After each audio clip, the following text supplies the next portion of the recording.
What I think this perspective forgets is that delegation is a process that should help develop new leaders coming up under us.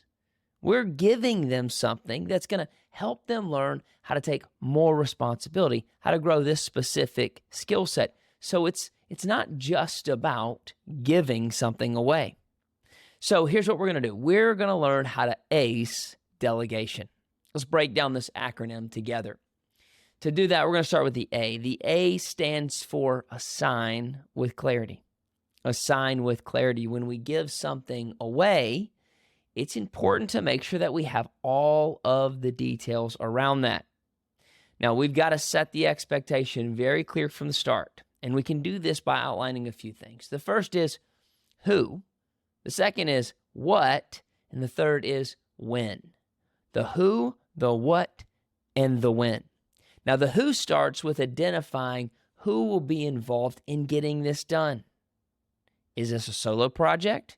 Do they need other leaders that they're working with involved? Who's going to be involved? We must answer that before we can move on to the what. The what is, what are you expected to do? What are everyone involved expected to do? What results am I looking for? Note this what is not the how. They're going to figure out the how once they get clarity on who they're working with and what is expected of them. Lastly, we're going to look at clarifying the when. They need to know when you are expecting to have this done by. Have you given them a clear deadline?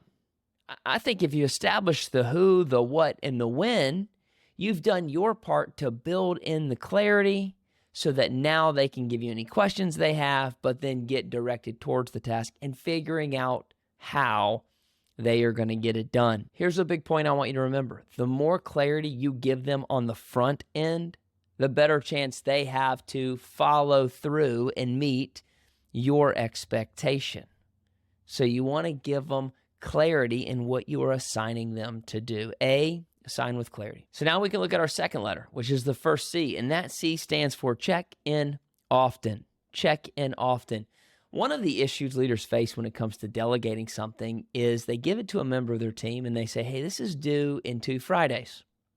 And then 2 Thursdays from now, they remember they gave it away and they go frantically trying to check in to see if it was done.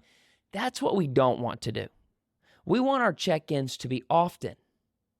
Now, what does that mean? Well, I'm going to leave that to your discretion because it depends on how big the task is and what time frame you gave them. But what I would encourage you to do is lean in on the side of checking in more than checking in less. We don't want to wait till the end to fix it. That's why that frantic leader is coming on Thursday night, because they're waiting till the end to make sure it got done right. No. We want to course correct early. These are the reasons we want to check in often. Now, our third letter, which is our second C, is for celebrate both milestones and completion.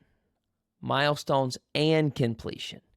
As leaders, we got to remember the value that recognition brings. One of my favorite sayings is a short line that says, an action rewarded is often repeated. Early in business, I learned that everybody has a flashing red sign on them that says, make me feel special. Everybody wants to feel special, especially if they're following through on something you've asked them to do. So it's very helpful to build in milestones. Build in milestones so you can keep up with that recognition. Remember, an action rewarded is often repeated, but it's also important to recognize on a larger level the completion of the entire project or task. Too many times, we're so busy as leaders that we don't stop to take time to congratulate or reward the individual who just did the work. We actually just toss them another task. Does that show we value them, though? No. This is why having a plan for recognizing milestones and completion is really going to help you level up your delegation process and make those that you delegate to want to do more. Now we get our last letter in ACE, the E. So we have assign with clarity. We have check in often. We have celebrate milestones and completion. And here's the E, evaluate the process. evaluate the process. If you remember, we talked a lot about reflection and how important it was for leaders. It's often the difference between good leaders and great leaders. Well, this is also true with delegation. At the end, stopping to take a moment to think about, was this the right individual for the project or task? Did I give them all the information and assigning it with clarity? How good were my check-ins? Should I have checked in more? Could I maybe have checked in less and still got the same results? How did I celebrate them? All of these things you're thinking through and asking, what could I have done better?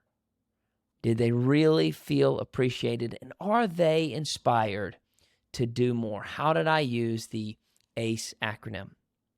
So as we close, I want you to think about the last project or task that you delegated. And now that you've learned the ACE framework, I want you to start thinking about how can you improve on what you are delegating from this point forward.